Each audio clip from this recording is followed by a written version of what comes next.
देखो, अरे वो लिखना जरूरी नहीं है, वो हम पार्ट वीडियो के लिए दिए हैं, छोड़ दो उसे, दूसरा क्लास के लिए हम कर दें उसे। वृत्त की परिधि, सबसे पहले परिभाषा है वृत्त की परिधि। कहा जाता है वृत्ताकार पथ की कुल लंबाई को वृत्त की परिधि कहते हैं। जैसे मान लिया जाए वृत्त हमारा ऐसा होता है, जी सर। यहाँ पे तो केंद्र होता है, तो ये वृत्ताकार पथ यानी यहाँ से यहाँ तक की टोटल लंबाई, यहाँ से शुरू करो कितना लंबा होता है, इसी को हम परिधि बोलते हैं। वृत्ताकार पथ की कुल लंबाई को वृत्त की परिधि बोलते हैं। कोई दिक्कत नहीं ना? वृत्ताकार पथ की कुल लंबाई को क्या बोलेंगे बाबू? वृत्त की परिधि। कोई दिक्कत नहीं ना? चलो आगे देख लेंगे क्या है इसमें। वृत्त के परिधि में बड़ी चीज होगा बाबा, समझ लीजिए कैसे। मान लिया जाए यहाँ से बिंदु से हम चलना स्टार्ट किए इधर की ओर, इधर की ओर चलना स्टार्ट किया, ऐसे इधर जा रहे हैं, तो जाते जाते जब यहाँ तक पहुँचे, फिर से जहाँ से चले थे वहीं तक, तो कितना दूरी आए उसी को हम वृत्त की परिधि कहते हैं। जैसे हम लोग परिमाप पढ़े थे, चतुर्भुज के परिमाप हम आप लोग को बताए थे, जैसे ए बी सी डी, परिमाप या परिधि बराबर होता है। हम इसको बताए थे कि चारों आरी को जोड़ दीजिए जी सर, कितना लंबा होता है, उसको वृत्त का परिधि कहते, सॉरी परिमाप कहते हैं इसको। जी सर, हाँ। परिमाप बताए थे। यानी ये 4 मीटर, ये 5, ये भी 4 मीटर, ये भी 4 मीटर, ये भी 4 मीटर, तो टोटल परिमाप 16 हो जाता था। जी सर, जी सर। नहीं, यहाँ भी वही, यहाँ पे परिधि की बात कर रहा है, परिधि। तो परिधि में भी क्या होगा कि यहाँ से टोटल लंबाई, ये भी आ रही है बाबू, जी सर। ये चौखूटा खेत था, ये गोलाकार खेत है, तो इसको जोड़ देंगे जितना, उसको परिधि कहेंगे। परिधि बोले या परिमाप बोले, बात बराबर। तो वृत्त की परिधि समझ में आ गया। वृत्ताकार पथ की कुल लंबाई को वृत्त की परिधि कहते हैं। यहाँ तक तो कोई दिक्कत नहीं होना चाहिए। अब व्यास के बारे में आते हैं। वृत्त का व्यास, वृत्त का व्यास वह रेखा खंड है। देखिए वृत्त हमें को बना लेते हैं यहाँ पे सबसे पहले, ठीक है, वृत्त बना दिए। अब वृत्त का केंद्र ये होता है, क्या बोला? वृत्त का व्यास वह रेखा खंड है जो वृत्त के केंद्र से होकर जाती है, वृत्त के केंद्र से होकर जाती है, लीजिए जी, तथा जिसके दोनों प्रांत बिंदु मतलब अंत बिंदु, प्रांत बिंदु का मतलब अंत बिंदु वृत्त पर हो, वृत्त के बाहर नहीं होना चाहिए, ये वृत्ते पर खत्म होना चाहिए, वृत्ते पर खत्म हो जाना चाहिए, उसे हम वृत्त का क्या कहेंगे? व्यास। अब समझिएगा बउआ, अगर ये आधा रहता तब क्या कहला जाता है? इसको त्रिज्या बोल देते थे। नहीं, और जब ये पूरा वृत्त से होकर के इधरों आ गया वृत्त के बिंदु पर, तब इसको क्या बोल दिया? अब व्यास। इसको क्या बोल दिया बाबू? व्यास। अगर इतनी को रहता, याद है, तब वृत्त के त्रिज्या, त्रिज्या ना, परिधि तो ये वाला हो गया। तब वृत्त का व्यास जो केंद्र से होकर दोनों प्रांत बिंदु वृत्त पर हो, और जो केंद्र से होकर जाती है उसी रेखा खंड को हम वृत्त का क्या कहेंगे? व्यास कहेंगे। यहाँ तक तो कोई दिक्कत नहीं। और वृत्त के व्यास को डी के द्वारा सूचित किया जाता है। यहाँ पे हम लिख देते हैं कि वृत्त के व्यास को छोटी डी, कहीं कहीं बड़का डी भी दे देगा, छोटी डी के द्वारा सूचित किया जाता है। फारसी भाषा समझ में है। वृत्त के व्यास को डी के द्वारा सूचित करते हैं। अब बताइए, हम बताइए तो व्यास जो है, देखिए तो त्रिज्या इतना गो है, तो ये दुगुना नहीं हो गया? हो गया कि नहीं हो गया? यानी इतना दुगना हो गया। यानी और वृत्त के व्यास जो होता है, ढेर सारे व्यास हम खींच सकते हैं, नहीं खींच सकते हैं? ढेर सारा व्यास हम वृत्त पर खींच सकते हैं, लेकिन हम लोग यहाँ समझ रहे थे व्यास किसको कहेंगे? तब वह दुगुना है त्रिज्या के, त्रिज्या इतनी गो था, ऐसी कितना गो आओ, कहे कि इहो इतनी गो, ये मान लिया 2 सेंटीमीटर, तो इहो 2 सेंटीमीटर, यानी 2 गुना है कि नहीं है? 2 4 हो रहा है।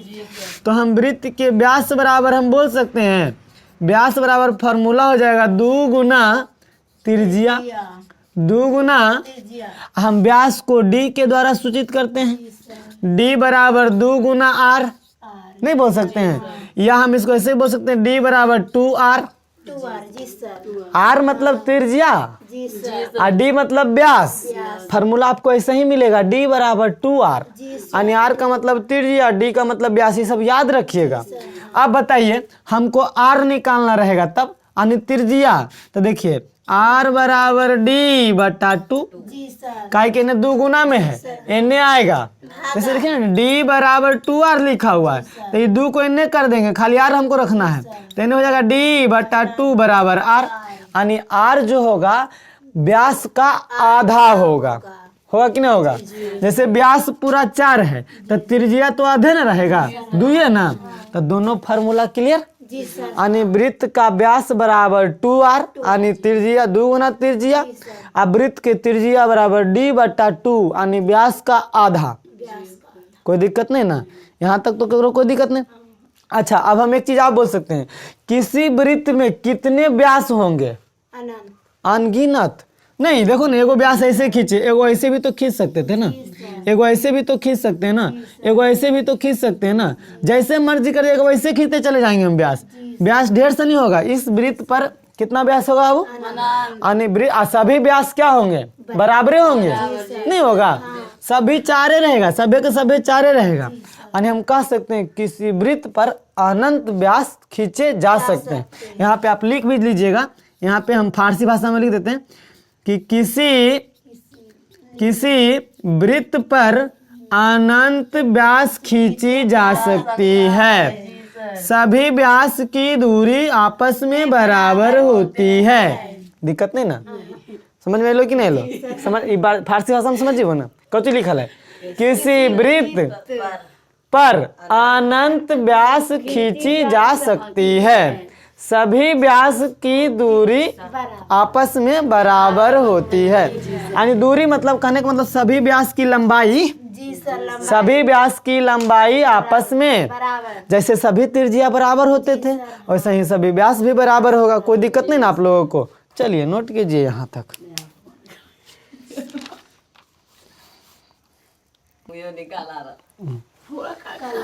देखो अब वृत्त की चाप, तीसरा नंबर में कहता है वृत्त की परिधि के किसी भाग को वृत्त का चाप कहते हैं, यानी किसी भाग अर्थात वृत्त पर स्थित 2 बिंदुओं के बीच का भाग वृत्त का चाप कहलाता है।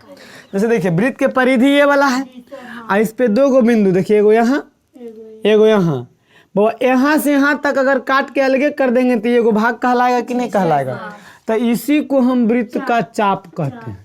बात आया समझ में? इसी को हम क्या कह देंगे? चाप।